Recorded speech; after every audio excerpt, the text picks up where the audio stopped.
Hello Per, my name is Jan and I'm heading up corporate communications for the Adidas Group. Of course, like everybody in Germany, I also grew up with Lego and played a lot with Lego when I was young.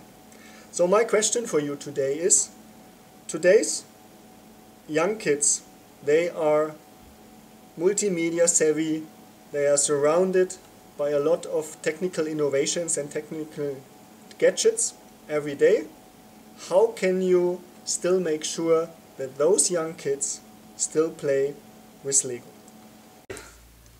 Fortunately, expressing yourself creatively is a fundamental need with children of all ages and from different cultural backgrounds. And it is as relevant in a virtual context as it is in a physical sense. With the position Lego has in the market, we are in a very good place to take creativity and imagination into a virtual future.